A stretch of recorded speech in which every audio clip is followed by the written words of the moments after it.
So,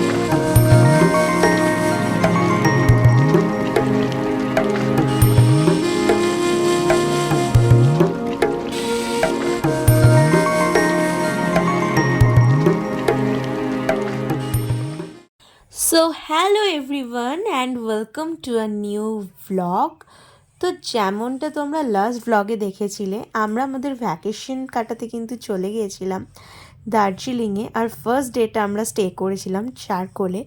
তো চারকোলের এই অপরূপ সৌন্দর্য আর গ্রাম্য পরিবেশ থেকে একদমই আসতে ইচ্ছে তো করছিল না, বাট কিছু করার নেই। সেকেন্ড ডে আমাদের যেরকম প্ল্যানিং ছিল, আমরা সকাল সকাল উঠে ব্রেকফাস্ট করেই কিন্তু বেরিয়ে গেলাম দার্জিলিংয়ের উদ্দেশ্যে। আর সবথেকে ইম্পর্ট্যান্ট ব্যাপার হলো, মাম্মামও কিন্তু আমাদের সাথে সাথে কিন্তু সকাল সকালে উঠে যাচ্ছিল আর এই ট্যুরটা কিন্তু ভালোই এনজয় করছিল। তো যাওয়ার সময় আমাদের কিছু সাইট সিন করতে করতে যাওয়ার সেরকমই প্ল্যানিং ছিল। তো ফার্স্টেই আমরা চলে গেলাম পাবংয়ে। আর পাবংয়ের এই ভিউ পয়েন্টটা থেকে তিস্তা নদীর এই ভিউটা দেখো, অসাধারণ সুন্দর লাগছিল। আর এই জায়গাটা কিন্তু বেশ অনেকটাই উঁচু ছিল, একদম ধারে গিয়ে নিচের দিকে দেখলে কিন্তু বেশ মাথা ঘুরিয়েই যাচ্ছিল। যাদের কিন্তু হাইটে প্রবলেম হয় তাদের কিন্তু বেশ ভয়ই লাগবে, বাট এই জায়গাটা কিন্তু খুবই অসাধারণ, খুবই সুন্দর লাগছিল। আর সকাল সকাল এই ঝলমলে রোদে আর এই হাওয়াতে দেখো আমি বেশ ধারে এসে এনজয় করছিলাম এত সুন্দর ভিউটা। তো কিছুক্ষণ এখানে টাইম স্পেন্ড করার পর আমরা কিন্তু আবার বেরিয়ে পড়লাম আমাদের নেক্সট সাইট সিনের উদ্দেশ্যে। আর তারপর কিন্তু এখান থেকে আমাদের গন্তব্যস্থল ছিল ডিরেক্ট দার্জিলিং। তো পাহাড়ে আসলে যেটা সবথেকে ভালো লাগে, পাহাড়ের এই আঁকাবাঁকা রাস্তা, অপূর্ব সুন্দর পরিবেশ, দুধারে চা বাগান দেখতে পাওয়া যায়, নানান রকমের গাছপালা, পাহাড়ি গাছ, ফুল, সাথে পাহাড়। এই যে এত সুন্দর প্রাকৃতিক দৃশ্য দেখলে একদম কিন্তু মনটা ভরে যায়। কিন্তু তার সাথে সাথে যেই প্রবলেমটা হয়, এত আঁকাবাঁকা রাস্তায় কিন্তু বেশ শরীরটাও খারাপ লাগে, একটু মাথা ঘোরায়, কখনো কখনো কান আটকে যায়। আর আমার কিন্তু খুব শরীরটা খারাপই করছিল, আমি কিন্তু রাস্তায় বেশ কয়েকবার বমিও করেছিলাম। জানি না, আমি এর আগেও অনেকবার পাহাড়ে গেছি, বাট আমার এইবার শরীরটা ঠিক একটা পারমিট করছিল না। তো যার জন্য কিন্তু আমরা আর বেশি সাইট সিন করতে পারিনি, আমরা বলছিলাম তাড়াতাড়ি যাতে হোটেলে চলে যাই। তো দেখো ফাইনালি কিন্তু আমরা আমাদের নেক্সট সাইট সিন ভিউ পয়েন্টে চলে এসেছি। এটা হচ্ছে বাতাসিয়া লুপ, যেটা কিন্তু খুব ফেমাস ভিউ পয়েন্ট। দার্জিলিংয়ে আসলে কিন্তু এখানে আসতেই হবে, কারণ এখানের ভিউ কিন্তু অসাধারণ। তো যেমনটা বলছিলাম, দার্জিলিংয়ের মেইন অ্যাট্রাকশন হচ্ছে কাঞ্চনজঙ্ঘা। আর কাঞ্চনজঙ্ঘার এত সুন্দর ক্লিয়ার ভিউ আমরা পেয়েছি, যেমনটা চারকোল থেকে পেয়েছি, তেমনই এই বাতাসিয়া লুপ থেকেও একদম স্পষ্ট ক্লিয়ার ভিউ আমরা পেয়েছি। তেমনই দার্জিলিংয়ের হোটেলের আমরা যে হোটেলে ছিলাম, আমাদের রুমের জানলা দিয়েও কিন্তু আমরা খুব সুন্দর ভিউ পেয়েছি। মানে আমাদের দার্জিলিং যাওয়াটা মনে হয়েছে সার্থক হয়ে গেছে। যার জন্য আমরা আর ভোরবেলা উঠে টাইগার হিলে যাইনি, কারণ অতটা ঠান্ডার মধ্যে মাম্মামকে নিয়ে অত ভোরবেলা টাইগার হিল ভিজিট করতে যাওয়া পসিবল ছিল না। আর সত্যি বলতে আমাদের এত ভালো লাগছিল, যেই টাইমে আমরা বাতাসিয়া লুপে গেলাম ঠিক 5 থেকে 10 মিনিটের মধ্যে কিন্তু ওখানে টয় ট্রেনও চলে এলো।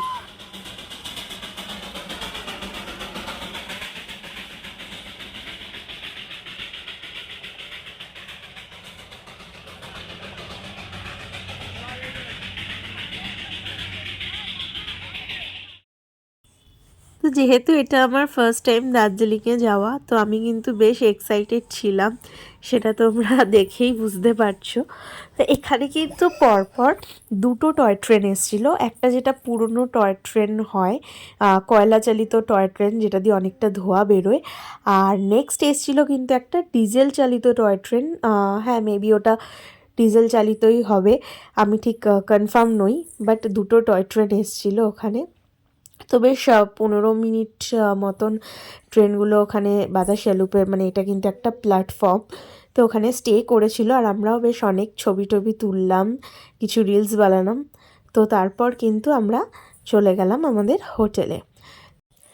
হোটেলের কিন্তু বেশি কিছু ফুটেজ আমার নেওয়া হয়ে ওঠেনি, তো অল্প কিছুই ভিডিও ফুটেজ আমি নিয়েছিলাম, তো সেটাই তোমাদের সাথে শেয়ার করছি। আমরা 4 বেডরুম নিয়েছিলাম, তো রুমের কোয়ালিটি কেমন ছিল তোমরা দেখো। আমার তো খুবই ভালো লেগেছিল, অ্যাফোর্ডেবল বাজেটে খুব ভালো রুম অ্যান্ড খুব ক্লিন, পরিষ্কার পরিচ্ছন্ন ছিল। এর থেকে বেশি আর কি চাই। তো তোমাদেরকেও একটু সামান্য হোটেলের রুম ট্যুর দিয়ে দিলাম। তারপর কিন্তু দুপুরবেলা লাঞ্চ করে আমরা রেস্ট টেস্ট নিয়ে একদম সন্ধে সন্ধে চলে গেলাম দার্জিলিংয়ের আরও একটা মেইন অ্যাট্রাকশন ম্যালে। তো ম্যালে তাও যেতে যেতে আমাদের 8টা মতো বেজে গেছিলো। তো ওখানে গিয়ে দেখলাম একদম ভিড় ভাট্টা জমজমাটি, দারুণ পরিবেশ। আর এইখানে কিন্তু ফটো তোলার জন্য একদম ভিড়ভাট্টা লেগে গেছিলো এই ক্যাফেটার সামনে, কারণ এটা কিন্তু দার্জিলিংয়ের একটা অনেক পুরনো ক্যাফে, একটা ঐতিহ্য। তো দেখো আমরা এখানে মেলে অনেকক্ষণ ঘোরাঘুরি করলাম, আর টুকটাক কিছু আমাদের রিলেটিভসদের জন্য শপিংও করেছি। তো অত কিছু ফুটেজ আমি তোমাদের নিইনি, তাহলে ব্লগটা অনেকটাই বড় হয়ে যাবে, এত কিছু দেখানো পসিবল না একটা ব্লগের মধ্যে। তো দেখো এখানে মাম্মাম হাতে বেলুন নিয়ে একা একা ছোটাছুটি করার জন্য কিন্তু বায়না করছিল, কিন্তু ওকে ছেড়ে দিলেই ও পড়ে যেত, যার জন্য হাজবেন্ড আর মা কিন্তু ওকে ধরে নিয়ে হাঁটছিল। আর এখানে কিন্তু কিছু ভিজিটার আমার মাম্মামের ফটো তুলছিল ডিএসএলআরে। দেখো মাম্মাম কি দুষ্টুমি করছে। আর এই হচ্ছে কিন্তু দার্জিলিং ম্যালের ফেমাস স্ট্রিট ফুড। তো এখান থেকে কিন্তু আমরা মোমো খেয়ে নিয়েছিলাম, সেই ফুটেজটা আমার ভুলবশত নেওয়াই হয়নি। আর পাহাড়ি অঞ্চলে গেলে কিন্তু মোমো খাওয়া মাস্ট, আর কিছু খাই আর না খাই। তো তারপর কিন্তু আমরা চলে গেছিলাম হোটেলে, আর গিয়ে রাতে ডিনার করে ঘুমিয়ে পড়েছিলাম। এটা হচ্ছে নেক্সট ডে মর্নিংয়ের ভিডিও ফুটেজ। আমরা কিন্তু নেক্সট ডে চলে এসেছিলাম একদম সোজা মাম্মামকে নিয়ে দার্জিলিংয়ের জুতে, কারণ বেশি কিছু যেহেতু সাইট সিন আমরা করব না, সেইভাবেই প্ল্যানিং করে নিয়েছিলাম। তো মাম্মামকে নিয়ে দেখার জন্য কিন্তু জুটা একদম আমার মনে হয়েছে পারফেক্ট জায়গা, কারণ অ্যানিমালস দেখে ও যেহেতু এখন বুঝতে শিখেছে, ও খুব আনন্দ পাবে। কিন্তু এইখানে গাড়িতে উঠে জুতে আসতে আসতেই 10 থেকে 15 মিনিটের মধ্যে মাম্মাম গেল ঘুমিয়ে। দেখো ঘুমিয়ে একদম কি অবস্থা, কত ডাকাডাকি করছি আমরা, মাম্মাম ওঠো ওঠো ওঠো, হাতি দেখবে, অ্যানিমালস দেখবে, কিন্তু মাম্মাম ঘুমিয়েই যাচ্ছে। কি আর করা যাবে, জোর করে তো আর ওকে টেনে টুনে তোলা যায় না। তো কিছু অ্যানিমালস দেখতে দেখতে আমরা উপরে উঠলাম। তারপরে কিন্তু এইখানে এসে মেইন অ্যাট্রাকশন যেটা দেখলাম সেটা হচ্ছে একটা বড় রয়্যাল বেঙ্গল টাইগার। দেখে তো সে আমার এক্সাইটমেন্টের শেষ নেই। আমি তারপরে একদম মাম্মামকে টানাটানি করে ঘুম থেকে তুলেই দিলাম, কারণ ও এইটা দেখে যা আনন্দ পেয়েছে, এই টাইগারটা দেখে, সে আর কি বলবো। প্রথমে তো ঘুম থেকে উঠে বুঝতে পারছিল না, বাট তারপর কিন্তু বেশ এনজয় করেছে।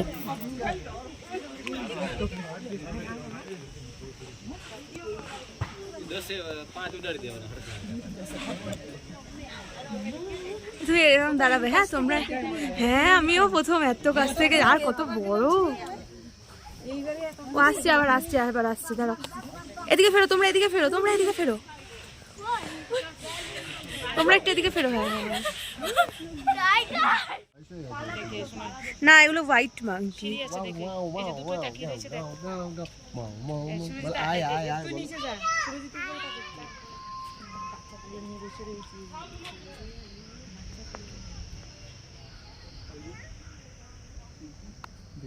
মামা মাংকি। তো আমি কিন্তু লাস্ট টাইম জুতে গেছিলাম অনেক ছোটোবেলা, আমাদের কলকাতার আলিপুর জুতে গেছিলাম। তো সেই মেমোরিজ কিন্তু আমার খুব একটা মনে নেই। তো তারপর আমার এইখানে এসে দার্জিলিং জুতে গিয়ে এত বড় রয়্যাল বেঙ্গল টাইগার আর এত কাছ থেকে দেখলাম, আমারও বেশ ছোটোবেলার মতন একটা এক্সাইটেড, বেশ হয় না, খুব ভালো একটা ফিলিংস হচ্ছিল। মাম্মা ভালো লাগছে, ভালো লাগছে। কি দেখেছো? হালুম দেখেছো? হাউ। তারপরে তো এই মাছের অ্যাকোয়ারিয়ামগুলোর সামনে এসে মাম্মামের যে কি আনন্দ, ফিশ ফিশ করে বলেই যাচ্ছে। আর তো এখান থেকে যেতেইও চাইছে না, বারবার খালি ঘুরে ঘুরে এই মাছগুলোকেই দেখতে আসতে চাইছিল। তো মাম্মাম কিন্তু বেশ এনজয় করেছে এই সব। আমার মনে হয়েছে ও টাইগারটা দেখে আর এই এত সুন্দর কালারফুল ফিশগুলো দেখে সব থেকে বেশি এনজয় করেছে।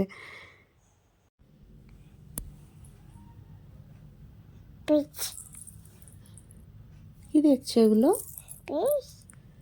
Fish, baby Shark. কি? আমাদের পান্ডা, পিঙ্ক পান্ডা, পিঙ্ক খরগোশ। ও মাম দেখবে, খালি ও মাম দেখবে, ও এত মাম দেখবে, মামই দেখে যাচ্ছে খালি। মাম দেখা শেষ হচ্ছে না, ঝুঁকে ঝুঁকে মাম দেখছে। ঝোঁক শোনা, এই কাজে গ্লাসে ফটো আসছে, দে ফটো তুলে দি। ঝোঁক শোনা। मछली जल की रानी। তো তারপর কিন্তু আমরা বেশ কিছু কালারফুল বার্ডস দেখলাম আর অনেকগুলো রেড পান্ডাও দেখেছি।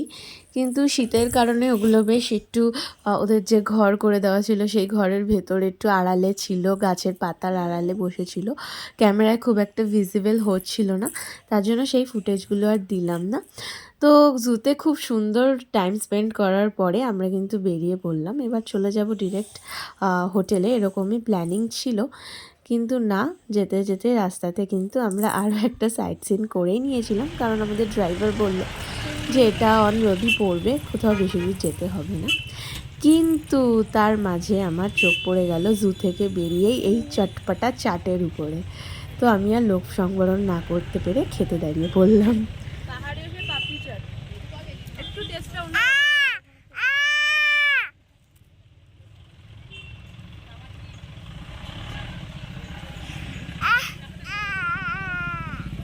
মেয়েও খাবে বলছে।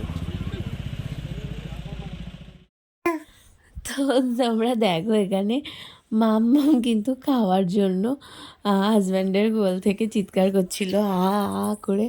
ও ভাবছিল যে ব্যাপারটা কি, এত সুন্দর দেখতে কালারফুল, আমাকে কেন দিচ্ছে না, না দিয়ে কেন মাম্মাম খেয়ে নিচ্ছে। তো বাচ্চা মানুষ, ওর এরকম চোখের দেখা, ও যার জন্য একটু বায়না করছিল। তো তারপরে খেয়ে নেওয়ার পরে আমরা কিন্তু এখানের এই ছোট স্টলগুলো একটু ঘুরে দেখছিলাম, কারণ আমাদের গাড়িটা নিচের দিকে পার্কিং করা ছিল। তো তারপর আমরা চলে গেলাম কিন্তু আমাদের সেই নেক্সট সাইট সিনে। তো এই জায়গাটা কিন্তু দার্জিলিংয়ের একটা ফেমাস টি গার্ডেন। এই টি গার্ডেনটার নামটা আমার পারফেক্টলি মনে নেই, বাট আই গেস এটার নাম হ্যাপি ভ্যালি টি গার্ডেন। যদি আমার কিছু ভুল হয়ে থাকে তোমরা কমেন্টে আমাকে জানিও, কারণ আমার ঠিক এক্স্যাক্টলি এখন মনে নেই এই টি গার্ডেনটার নামটা ঠিক কী ছিল। বাট এই টি গার্ডেনটা খুবই খুবই সুন্দর ছিল, আর এখান থেকেও কাঞ্চনজঙ্ঘার ভিউটা জাস্ট ওয়াও ছিল। আর এখানে এসে এত সুন্দর পরিবেশে মনে হচ্ছিল মানে আর যেতেই ইচ্ছে করে না। সত্যি বলতে পাহাড়ের যে সৌন্দর্য সেটা একরকম মানুষকে আকর্ষণ করে, আবার বিচ সাইডের সমুদ্রের সৌন্দর্যটা একরকম। বাট অনেক দিন পর যেহেতু পাহাড়ে গেছিলাম, এখানের এই ভিউ থেকে আর আসতে ইচ্ছে করছিল না। তো যাই হোক, সাইট সিন করে তো তখন আমরা হোটেলে চলে এলাম। এসে আবার রেস্ট নিয়ে ইভিনিংয়ে আর কোথাও সেরকম বেরোয়নি, একটু সামনেই হাঁটাহাঁটি করছিলাম আমাদের হোটেলের সামনেই রোডে। তো এখানে চলে এসেছিলাম একটুকুনি আবার মোমো খাওয়ার জন্য, একটু মোমো খেয়ে নিয়েছিলাম। আর এখানে দেখো মাম্মাম এখানে দুষ্টুমি করতে করতে গেল ধপাস করে পড়ে, আর পড়ে শুরু হয়ে গেল কান্নাকাটি। তো কিছু করার নেই, বাচ্চা মানুষ দুষ্টুমি করবে, না করতে দিলেও কাঁদবে, আবার করতে গেলেও পড়ে যাবে। তো এখানে কান্নাকাটি চলছিল, তাই ওর পাপা ওকে কোলে নিয়ে এরকম একটু ভুলিয়ে ভালিয়ে লাফালাফি করাতে করাতে যাই হোক, আমরা দেখো তারপর চলে এলাম হোটেলে, কারণ বাইরে ঠান্ডাটাও বেশ ছিল আর তাই রাত করিনি, তাড়াতাড়ি হোটেলে চলে এলাম, কারণ পরদিন ছিল আমাদের ফেরার দিন। আর যেহেতু মর্নিংয়েই বেরোতে হতো, কারণ আমাদের ছিল দুপুরে 3টেই বন্দে ভারত, তো আমাদের পাহাড় থেকে নেমে অতটা যেতে হতো আর বাচ্চা সাথে নিয়ে, যার জন্য হাতে টাইম নিয়ে বেরোনোই বেটার। তো দেখো এই রুমে এসে আমরা মোটামুটি চেঞ্জ ফেঞ্জ করে নিয়ে রাতের ডিনার করে কিন্তু তাড়াতাড়ি শুয়ে পড়েছিলাম। আর এটা হচ্ছে কিন্তু নেক্সট ডে মর্নিংয়ের ফুটেজ, যেখানে আমরা কিন্তু লাগেজ প্যাকিং করে নিয়ে একদম রেডি বেরোনোর জন্য। জাস্ট আমরা এখানে রিসেপশন এরিয়াতে ব্রেকফাস্টটা করে নিয়ে ওয়েট করছিলাম আমাদের গাড়িটা আসার। আর মাম্মাম দেখো আবার ছুটে শুরু করে দিয়েছে। বাচ্চা মানুষ এখন, ওর সব কিছুতেই এক্সাইটমেন্ট, যাই দেখে তাই ভালো লাগে, সব কিছু ওর চাই, তাই দৌড়াদৌড়ি দুষ্টুমি।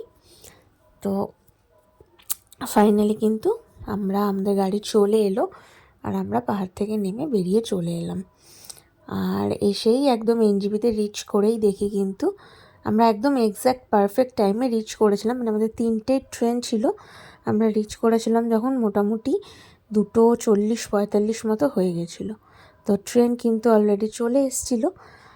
আর দেখো আমাদের সিটটা পড়েছিল একদম দারুণ জায়গাতে, একদম ফ্রন্টে, মানে ট্রেনের একদম স্টার্টিং পয়েন্ট দিয়ে দেখো ঢুকেই একদম ফ্রন্ট সিট আমাদের ছিল। তো এই বন্দে ভারতে কিন্তু আমি ফার্স্ট টাইম ট্রাভেল করলাম, আর আমার এই ট্রেনের সিস্টেমটা কিন্তু বেশ ভালো লেগেছে। এক তো প্রচণ্ড পরিষ্কার পরিচ্ছন্ন ছিল, খুব হাইজিন মেনটেন ছিল, মানে টয়লেট থেকে শুরু করে ট্রেনের সবসময় ক্লিনিং করা থেকে বলো। আর সব থেকে যেটা বেস্ট হচ্ছে এখানকার ট্রেনের যে ফুড কোয়ালিটি, কারণ উঠতে না উঠতেই আমাদের কিন্তু পার পার্সনকে একদম প্যাকেজড বিসলারি ওয়াটার দিয়ে দেওয়া হয়েছিল, আর তার সাথে একটা স্ন্যাক্স, যার মধ্যে একটা চিড়ে ভাজার প্যাকেট, একটা টিয়ের প্যাকেট, একটা কচুরি, আর সাথে কিন্তু স্যানিটাইজার প্রোভাইড করা হয়েছিল। তো মাম্মাম দেখো এখানে বায়না করছিল একটু চিড়ে ভাজা খাওয়ার জন্য। তো তার কিছুক্ষণ পর আবার যেতে না যেতেই কিন্তু সন্ধেবেলা 8টা-8:30 না বাজতেই কিন্তু ডিনার দিয়ে দিয়েছিল, যার মধ্যে ভাত রুটি দুটোই ছিল, সাথে একটা ভেজ তরকারি ছিল, ডাল ছিল, চিকেন ছিল, সাথে ছিল মিষ্টির দই। তো আমার খুবই ভালো লেগেছে যার জন্য। আর দেখতে না দেখতেই কিন্তু আমাদের টাইম কেটে গেছিলো, আর আমরা কিন্তু ফাইনালি রাতের বেলা পৌঁছে গেলাম হাওড়া স্টেশনে। আর দেখো মাম্মাম এখানে অলরেডি ঘুমিয়ে পড়েছে, কারণ ট্রেনটা একটু লেট ছিল, রাত প্রায় 11টা মতো বেজে গেছিলো। তো এই ছিল আমাদের শর্ট ট্রিপ। কেমন লাগলো তোমাদের অবশ্যই জানিও, ভালো লাগলে একটা লাইক করে দিও, আর দেখা হচ্ছে নেক্সট ব্লগে। বাই।